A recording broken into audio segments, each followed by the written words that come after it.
السلام علیکم ورحمۃ اللہ وبرکاتہ۔ نحمدہ ونصلی علی رسولہ الکریم، اما بعد فاعوذ باللہ السمیع العلیم من الشیطان الرجیم، بسم اللہ الرحمن الرحیم۔ یا ایہا الذین آمنوا اطیعوا اللہ واطیعوا الرسول۔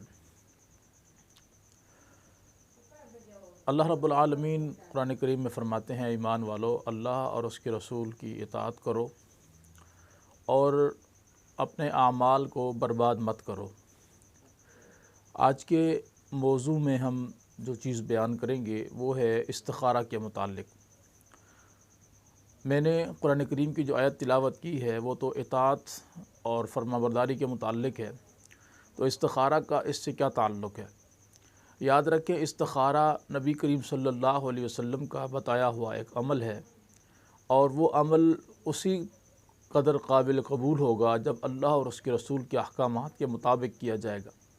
اگر اپنی مرضی کے مطابق کیا جائے گا، اپنے حساب سے ہوگا، تو پھر وہ اللہ اور اس کے رسول کی اطاعت نہیں ہوگی، نہ ہی وہ فرما برداری کہلائے گی۔ نبی مکرم صلی اللہ علیہ وسلم کے صحابہ کرام رضوان اللہ علیہ مجمعین بیان فرماتے ہیں، نبی کریم صلی اللہ علیہ وسلم ہمیں استخارہ کی دعا سکھلاتے، اس طرح ہمیں آپ صلی اللہ علیہ وسلم استخارہ کی دعا سکھلاتے جیسے قرآن کریم کی کوئی آیت ہمیں یاد کرائی جا رہی ہو، اور ہمیں جب کبھی بھی کوئی مسئلہ پیش آتا، وہ مسئلہ ہمارا چھوٹا ہوتا یا بڑا ہوتا، ہم اس میں استخارہ کرتے۔ استخارہ کا معنی اور مفہوم کیا ہے؟ استخارہ کا مطلب اور معنی یہ ہے، استخارہ یستخیر استخارتاً، یعنی بھلائی طلب کرنا، خیر خواہی طلب کرنا۔ جب ہم دنیا میں کوئی کام کرنے لگتے ہیں تو ہم اپنے جاننے والوں سے، عزیز و اقارب سے کسی نہ کسی بات میں مشورہ کرتے ہیں کہ ہمیں فلاں کام کرنا ہے، تو آپ ہمیں مشورہ دیں۔ کیا آپ مشورہ دیتے ہیں ہم یہ کام کیسے کریں، کیسے نہ کریں؟ تو وہ جو ہمیں مشورہ دیتے ہیں اس کے مطابق پھر ہم کوئی لاہ عمل تیار کرتے ہیں کہ یہ کام ہمارے لیے فائدہ مند ہے یا نہیں۔ تو اسی طرح نبی مکرم صلی اللہ علیہ وسلم نے صحابہ کرام صحابیات رضی اللہ عنہم اجمعین کو استخارہ سکھلایا کہ جب تک کبھی تمہارا کوئی مسئلہ ایسا ہو جو تم نے حل کرنا ہو یا جس کے متعلق تم نے کوئی فیصلہ کرنا ہو، تو اللہ تعالیٰ سے مشورہ طلب کر لیا کرو، اللہ تعالیٰ سے بہتری طلب کر لیا کرو۔ ہم استخارہ کی دعا کو پڑھتے ہیں تو اس کے اندر ہمیں ٹوٹلی یہی بات سمجھ میں آتی ہے کہ بندے کا سارا تعلق اللہ تعالیٰ کے ساتھ ہوتا ہے، وہ اللہ تعالیٰ سے مشورہ کر رہا ہوتا ہے، یہ کام میرے لیے کیسے ہے، کیسے نہیں ہے، میں اس کو کس انداز سے کروں، کیسے نہ کروں۔ اور آج ہم دیکھتے ہیں دنیا میں، خاص کر پاکستان، بنگلہ دیش، انڈیا، ان ممالک کے اندر باقاعدہ استخارہ سنٹر کھلے ہوئے ہیں کہ جی آپ ہمارے سے استخارہ کروائیں، اپنے معاملے کا حل طلب کریں، جبکہ وہ کوئی استخارہ نہیں کرتے۔ استخارہ اس بندے نے خود کرنا ہوتا ہے جس کا معاملہ ہوتا ہے، اس نے اللہ تعالیٰ سے استخارہ طلب کرنا ہوتا ہے، بھلائی طلب کرنی ہوتی ہے۔ اب مجھے بتائیں، معاملہ میرا ہے تو آپ میری جگہ پر کیسے اللہ تعالیٰ سے بات کریں گے کہ میرا یہ مسئلہ ہے، میرا یہ مسئلہ حل فرما؟ جب معاملہ میرا ہے تو استخارہ بھی مجھے کرنا پڑے گا۔ اور جو لوگ استخارہ سنٹر کھولے ہوئے ہیں یا جو لوگ ان سے استخارہ کرواتے ہیں، وہ کوئی استخارہ نہیں کرتے، بلکہ ایک ڈھونگ ہوتا ہے، ایمان کو لوٹنے والے، دولت کو لوٹنے والے، اور کچھ نہیں کرتے۔ کیوں؟ آپ استخارہ کا معنی مفہوم پڑھیں، دعا پڑھیں، آپ کو اندازہ ہو جائے گا۔ دعا ہے، اللہم انی استخیرک بعلمک واستقدرک بقدرتک واسألک من فضلک العظیم فإنک تقدر ولا اقدر وتعلم ولا اعلم وانت علام الغیوب اللہم ان کنت تعلم ان هذا الامر خیر لی فی دینی ومعاشی وعاقبۃ امری فاقدرہ لی ویسرہ لی ثم بارک لی فی وان کنت تعلم ان هذا الامر شر لی فی دینی ومعاشی وعاقبۃ امری فاصرفہ عنی واصرفنی عنہ واقدر لی الخیر حیث کان ثم ارضنی بہ۔ رواہ مسلم۔ یہ مکمل دعا میں نے آپ کے سامنے پڑھی ہے استخارہ کی۔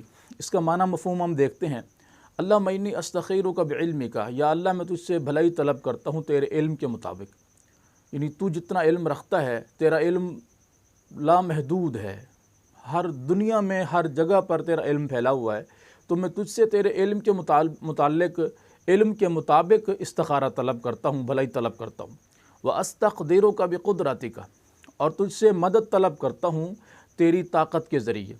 وَأَسْأَلُكَ مِن فَضْلِكَ الْعَظِيمِ، اور میں تجھ سے فضل کا سوال کرتا ہوں، تیرے بڑے فضل کا، تو بہت فضل والا ہے، تو سب کچھ جانتا ہے، میں کچھ نہیں جانتا، تو طاقت رکھتا ہے، میں طاقت بھی نہیں رکھتا۔ یا اللہ اگر یہ کام ان ھذا الامر، اس جگہ کے اوپر آپ اپنا کام ذکر کریں، جو بھی آپ کا معاملہ ہے اس کو ذکر کریں۔ ان ھذا الامر، اگر یہ کام، یہ معاملہ خیر لی فی دینی و معاشی و عاقبۃ امری، یہ میرے دین، دنیا اور انجام کے اعتبار سے بہتر ہے، تو فقدرہ لی و یسرہ لی، تو اس کو میرے مقدر میں کر دے اور مجھے اس کام کو کرنے میں آسان کر دے۔ ثم بارک لی فی، پھر مجھے اس میں برکت عطا فرما۔ وَإِن كُنْتَ تَعْلَمُ، اور اگر تیرے علم کے مطابق، ان ھذا الامر، یہاں پر بھی آپ اپنے کام کا ذکر کریں، شر لی فی دینی و معاشی و عاقبۃ امری، یہ کام میرے لیے دین، دنیا اور انجام کے اعتبار سے برا ہے، تو فاصرفہ عنی واصرفنی عنہ، اس کو مجھ سے پھیر دے، مجھے اس سے پھیر دے۔ ثم ارضنی بہ واقدر لی الخیر حیث کان، پھر اس کے مقابلے میں وہ کام میرے لیے مقدر کر دے جو میرے لیے بہتر ہو تیرے علم کے مطابق۔ ثم ارضنی بہ، پھر مجھے اس پر راضی کر دے۔ یہ ساری دعا ہے جس کا معنی اور مفہوم آپ نے سنا۔ صحیح مسلم کے اندر یہ حدیث موجود ہے، آپ اس کی تحقیق اور تخریج کر سکتے ہیں، خود اس کا معنی اور مفہوم جو ہے وہ آپ بیان کر سکتے ہیں، پڑھ سکتے ہیں، اور اس بات کا اندازہ آپ لوگ لگا سکتے ہیں اس بات سے کہ شریعت نے ہمیں استخارہ کس لیے سکھایا۔ ہم دیکھتے ہیں کہ آئے دن ہمارے پاس اس بات کا سوال آتا ہے کہ جی ہم نے استخارہ کیا، استخارہ کرنے کے بعد ہمیں خواب آئی کہ آپ کا یہ معاملہ ایسے ہے، ایسے ہے، تو اس کا کیا مطلب ہے، اس کی تعبیر بتا دیں۔ ہم نے یہ استخارہ فلاں دن کیا تھا، اس ٹائم کیا تھا۔ یاد رکھیں استخارہ کا کوئی ٹائم ٹیبل نہیں ہے کہ آپ نے کس ٹائم استخارہ کرنا ہے، کس ٹائم نہیں کرنا، اس کا کوئی ٹائم ٹیبل فکس نہیں ہے شریعت میں۔ کسی بھی وقت آپ استخارہ کر سکتے ہیں، کسی بھی دن آپ استخارہ کر سکتے ہیں۔ شادی کرنی ہے اپنی، یا اپنے بچوں میں سے کسی کی شادی کرنی ہے، نکاح کرنا ہے، سفر کرنا ہے، تجارت کرنی ہے، کوئی کام شروع کرنا ہے، کوئی بھی آپ کا معاملہ ہے، کوئی بھی جو جائز اور حاجت والا معاملہ ہو، نیک معاملہ ہو، کوئی بھی معاملہ ہے آپ کا، آپ اس کام کو شروع کرنے سے پہلے اللہ تعالیٰ سے بھلائی طلب کریں، استخارہ کریں۔ وہ آپ کا کام انشاءاللہ اگر آپ کے حق میں بہتر ہوگا، اللہ تعالیٰ اس میں آپ کے لیے خیر و برکت پیدا فرما دے گا، اور اگر وہ کام آپ کے لیے بہتر نہیں ہوگا تو اللہ تعالیٰ اس سے آپ کا دل موڑ دے گا۔ بہت سارے لوگ یہ سوال کرتے ہیں، جی استخارہ کرنے کے بعد ہمیں کیسے پتہ چلے گا یہ کام ہمارے حق میں بہتر ہے کہ نہیں ہے؟ یاد رکھیں اگر وہ کام آپ کے حق میں بہتر ہوگا تو آپ کا دل اس پر مطمئن ہو جائے گا اور آپ اس کام کو کرنا شروع کر دیں گے، اور اگر وہ کام آپ کے حق میں بہتر نہیں ہوگا تو آپ کا دل خود بخود اس کام سے متنفر ہو جائے گا اور آپ اس سے علیحدہ ہو جائیں گے۔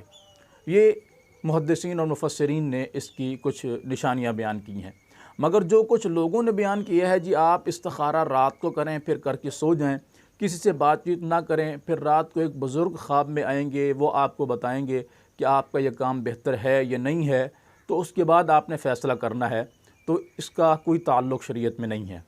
کسی بھی وقت استخارہ کر سکتے ہیں۔ فرض کریں آپ نے ظہر کے بعد سفر شروع کرنا ہے، تو آپ نے ظہر کی نماز پڑھی، نماز پڑھنے کے بعد آپ 2 رکعت نماز پڑھیں، جو اس کا طریقہ کار ہے۔ 2 رکعت نماز پڑھیں، نماز پڑھنے کے بعد جب سلام پھیر دیں تو اس کے بعد آپ اللہ تعالیٰ سے دعا کریں، اور یہی دعا استخارہ کے اندر پڑھیں، 1 دفعہ، 2 دفعہ، 3 دفعہ، جتنی دفعہ آپ پڑھ سکتے ہیں پڑھیں۔ پھر آپ اٹھ کر اپنے سفر کو شروع کر دیں۔ اور اسی طرح اگر کوئی تجارت کرنی ہے، کہیں بچوں کا نکاح کرنا ہے، کوئی اور دیگر معاملات ہیں آپ کے، کوئی بھی آپ کا مسئلہ ہے، تو آپ وضو کریں، 2 رکعت نماز پڑھیں، نماز پڑھنے کے بعد اللہ تعالیٰ سے یہ دعا کریں، جتنی دفعہ کر سکتے ہیں کریں۔